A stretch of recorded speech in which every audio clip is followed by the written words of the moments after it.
さえいとりゃさえいとりゃさえいとりゃさあれないないないないゲームがないママにゲーム隠された Hidden My Game by Mom is a 2016 mobile puzzle game released by developer Inc. about a young boy desperate to find his 3DS after his mother takes it away from him. Across 30 levels, the boy has to outwit his mom and her various challenges, including unruly pets, cooking without supervision, and the Wall Master. After getting his game back enough times, the boy locks himself in his room, only to realize that it takes more than just video games to find self-fulfillment. The boy opens his door and lets his family back into his life, leading to a surprisingly heartwarming ending for what is otherwise a weird, humorous room escape game. To me, Hidden My Game by Mom is the quintessential mobile game experience.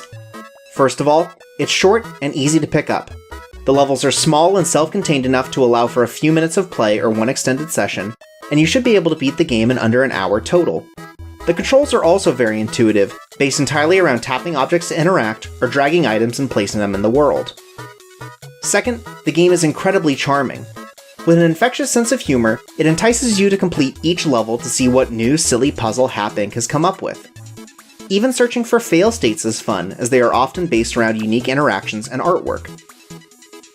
The game also takes advantage of its medium as a mobile game to create unique challenges, like with Day 22 where it uses the space normally reserved for banner ads to hide the solution to the puzzle. And third, Hidden My Game by Mom is able to iterate on its own design without feeling forced or derivative. Puzzles are repackaged with new flavor or are remixed to create a familiar feeling but offer some twist on the formula. For example, the Magician puzzle pops up across multiple Inc. games. Each time it has some new update that builds on the player's past experiences with its previous versions, keeping it fresh and exciting. The Hidden My Game by Mom series has received rave reviews from both fans and critics alike. It has seen write-ups from outlets such as Vice and The Verge, and the original game has 20 million downloads across both Apple and Google's app stores. After the success of Hidden My Game by Mom, Inc. started creating sequels and spin-offs that expanded and built upon the game's format, including Brother Ate My Pudding and Mr. Success. The series has even gotten big enough to receive an enhanced port of the original game on Nintendo Switch. Of course, with anything that takes off, especially in the mobile market, there are sure to be competitors who try and imitate the success with their own applications. Since the Google Play Store won't stop recommending these Hidden My Game by Mom clones to me, I thought I would take a look at a few of them. The goal? To see if they can capture any of the charm or joy of Hidden My Game by Mom and what they do to stand out from the original, if anything. Hidden My Snacks by Mom is a 2018 mobile puzzle game released by developer ABC Escape Games, and it's not particularly subtle about its influences. Although a bit more mean-spirited than the original, Hidden My Snacks by Mom follows the core conceit of Hidden My Game by Mom. You must solve a puzzle inside an enclosed space in order to find an object, in this case, a package of spicy snacks. While it appears to have originally had 30 levels like Hidden My Game by Mom, the current version now has a staggering 50 to its name. 20 more levels may sound good on paper, but by the end, you'll be feeling very differently, as in this case, quantity does not equal quality. While the general aesthetic and design are the same, the level of quality control is where the game diverges greatly from the original. When it's not pulling puzzles and ideas straight from Hidden My Game by Mom, the level-to-level design is extremely shoddy. Items now flash when they can be placed in the environment, but their hitboxes are incredibly small compared to the more generous ones in Hidden My Game by Mom. As a result, much of the game is turned into a pixel hunt as you try to figure out how to combine your inventory together into a workable solution. Items in the environment also don't function the same across levels. For example, you can smash a pot by tapping on it, but sometimes you need an object to break it. Breaking the pot makes noise, causing an immediate game over, but sometimes it doesn't. Because of this inconsistency, both in design and internal logic, nothing stands out as interactive and levels are often filled with extraneous objects.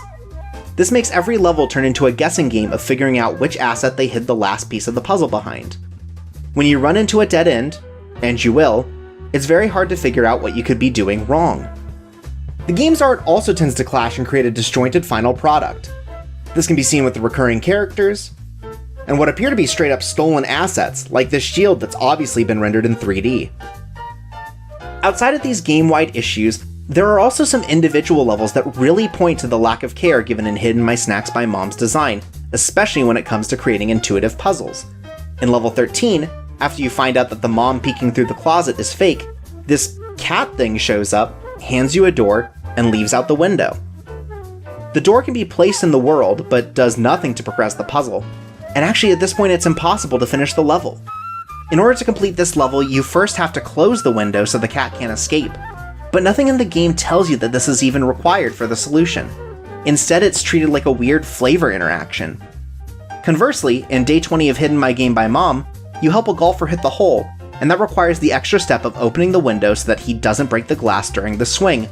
If you fail to open the window, your mom gets mad and you lose the level, making it clear where the error was and how to fix it.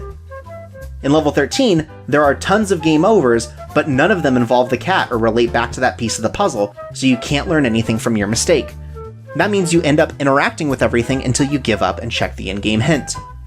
This happens again in level 15, where you need to order snacks online by accessing a locked tablet. There's a number pad on the tablet, but there's no feedback when you touch any of the buttons and no access code hidden in the level. The intended solution is actually to use the fingerprint scanner on the tablet by holding your actual finger over the home button. The problem is, there's no indication that pressing this button, let alone holding it down, does anything within the game. You either have to get it by chance, or, like with level 13, read the in-game hint. This particular sort of bad level design is really frustrating and teaches you not to trust the game. And then, there's level 41, easily the most worthless puzzle in the entire game. The snacks are easy enough to find behind the man on the tri-level podium, but the process by which you access them is complete nonsense. Even the in-game hint is unhelpful, merely stating 2006 World Cup champion is Italy. At the very least, that is factually correct. The only real items of note in this level are the banner stand in front of the podium, a sword, which you can interact with, a pillow, and the Italian flag outside. You might think that placing the flag on the stand is the correct solution because it's celebrating the World Cup victory. But it's not. The man screams at you and gives you an instant game over with no indication of what you did wrong. As it turns out, you first have to use the flag on the sword to create two identical flags. With the second flag sitting unused in your inventory, you place the pillow underneath the man and hang the original flag on the stand to solve the puzzle. If you don't place the pillow beneath him, he jumps off the podium and scrapes his knee, resulting in a game over. From the useless inventory items to the lack of a helpful hint system, every infuriating step of this puzzle represents the worst of Hidden My Snacks by Mom's inconsistent logic. Hidden My Snacks by Mom is a complete mess of stolen ideas and shoddy design, and it appears that ABC Escape Games hasn't learned anything since its release. The company has been flooding the market with a lot of these sorts of mindless clone games, each just as poorly put together as the last. I put some time into a later game of theirs, the morally repugnant Finding Wife's Egg Money 2, and nothing about their design philosophy has changed. It seems as though they have no idea how to copy the success or joy of Hidden My Game by Mom, only the basic aesthetics. Though it appears there's already a clone of Hidden My Snacks by Mom, so that has to count for something. Right? Ditching Work is a 2017 mobile puzzle game developed by the ironically named Works Inc. The game follows a salaryman who has decided that he needs to take an immediate leave from work, requiring him to dodge the watchful eye of his boss as he heads home early. Over its 25-level campaign, Ditching Work's gameplay follows the same structure as the previous two games, with the puzzles focused on finding a way out of the character's office. The game uses the same blue background as Hidden My Game by Mom as well, wearing its influence on its sleeve. For all the similarities shared though, Ditching Work does go all out with its final level in a way that the others do not, ending in a fantastic genre-warping climax that shows it's more than just a basic copy. While the game lacks the same level of polish that Hidden My Game by Mom has, particularly in certain item interactions and animations, there's still a lot to like about this title. The puzzles are all competently put together and follow consistent internal logic. They also all have their own charm, evoking some of the absurdity of Happinks games without just aping their style. Some of my favorites include the one where you have to pose as a dead body, or the one where you have to help an old couple harvest their large turnip to unearth a key. The one big thing Ditching Work does to stand out against the other clones is post-level illustrations. For each level, there's a picture of the salaryman's escape from work, adding a little more flavor to each puzzle and making you feel like each escape is something special. Small rewards like this give the player more incentive to continue playing. The only complaint I have with Ditching Work is that some levels have solutions that aren't parsable with just the items provided. There are several puzzles where the solution is either to flip between game screens until something changes, or to wait for the solution to reveal itself with no indicator that something is going to happen. For example, the ring puzzle is charming, especially when paired with an earlier exorcism puzzle. However, during the nearly 8 seconds you need to wait at the TV, there's nothing that hints something is going to happen. The player is only met with obnoxiously loud static. Instead, it feels like there's a missing piece of the puzzle, and the player is more inclined to flip through the screens to look for the next clue than sit in front of the TV. Were there more set up to clarify that this was a reference to Sadako, like making the interactable item a VHS tape, the solution might be better telegraphed. The same goes for the Loch Ness Monster puzzle. None of the regular interactions work when solving this, and you'll be moving back and forth between the screens when Nessie pops up, holding the key to the exit door. Yes, by searching for new items you will eventually run into the correct solution, but while it's a cute enough surprise, it doesn't feel satisfying. The player doesn't come to the conclusion themselves, and that cheapens the ending of an otherwise good puzzle. Overall, Ditching Work is a totally solid and recommendable game if you need something new to satisfy that room escape game kick, but it does little to try and stand out. Though after checking out the sequels, it appears the developer has spent quite a bit of time improving on the formula by adding new interesting puzzles and even more end-level and failure state illustrations to find. They also seem to have found a more unique identity for their games by making the solutions focused around humiliating your boss, so, you know, workers of the world unite! Dokkiri God Evasion is a 2017 mobile puzzle game developed by G-Gear Inc. Dokkiri refers to a style of comedy in line with Punk'd, where people are pranked via hidden camera stunts. This game follows a similar pattern. Each level is a prank that the player must navigate their way out of. This format allows for significantly more diversity in level settings and objectives, but the gameplay is still largely the same. Across 30 levels, the player clicks on items to add them to their inventory and figures out how to use them to complete the level. The first thing I noticed about the game was the art. It has much more polish than any of the previous clones, with a world and all its elements full of vibrant colors and an extra level of detail. Since almost every level is unique, it definitely feels like the devs wanted to make sure each part of the game stood out and could shine on its own. The level goals have quite a bit of variety to them as well. Win conditions range from not picking the spicy macaroon when eating out with friends, to avoiding getting peed on by baby statues, to kicking slimes out of the way to get to a dungeon exit. Because of this diversity, the puzzles are as much about figuring out what the goal of each scenario is as much as it is finding the solution. While there is no English translation, the game elements and fail states help to make each goal almost completely parsable without a knowledge of Japanese. The different ideas and easy navigation make Dokkiri God Evasion exceptionally charming. It's definitely on a different axis than Hidden My Game by Mom, but has the same sense of whimsy and absurd humor to its design. I think the most entertaining concept in this particular game is the level where you have to order ramen as a vampire, avoiding the seat in the sunlight, and dodge a vampire hunter on the way out. If I have one gripe with this game, it's this specific level, level 24.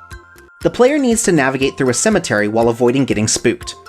At the bottom of the screen is a button that automatically makes your character start walking across the 2 game screens, and when you get to the end, you win. On the way through the level, kids dressed as monsters will jump out to scare your character.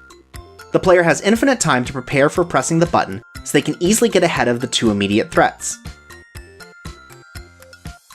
However, there's an extra scare at the very end, and its solution might be tough to figure out the first couple times. While not a problem in and of itself, the walk through this level takes forever. The game doesn't provide a way to speed up the process, and it's endlessly frustrating watching your character slowly move to the end of the level each time you want to try some other tactic. Of all the games that take inspiration from Hidden My Game by Mom's structure and aesthetic, I think Dokkiri God Evasion does the best of truly creating its own unique identity within the genre. It's clever, easy to play, and has a large variety of puzzle ideas to keep you hooked. And from what I've played of the sequels, the developers have continued to build on and develop increasingly polished products. If there's one series I want to return to after playing through all of these games, it's definitely this one. While Hidden My Game by Mom may not have been the first escape room-style mobile game on the market, it certainly seems to have ushered in a unique take on the idea, focusing more on a microgame-based approach with smaller puzzles and a greater emphasis on humor. It's fascinating to see the way Hidden My Game has made its mark on the scene, even if not all of the results are particularly well made. Titles like the excellent Dokkiri God Evasion and even the more reserved iteration Ditching Work show that there's plenty more space to develop and experiment within the format beyond what Hapbank have already done. Unfortunately, due mostly to ABC escape games' flooding of the market, the good ones are easily lost in the sea of bad and cheap clones like Hidden My Snacks by Mom. However, I'm hopeful that through word of mouth, the good ones continue to rise to the top and set a standard for mobile games to aspire to. Until next time, you can catch me checking out... How many of these games are there about stealing money from your spouse?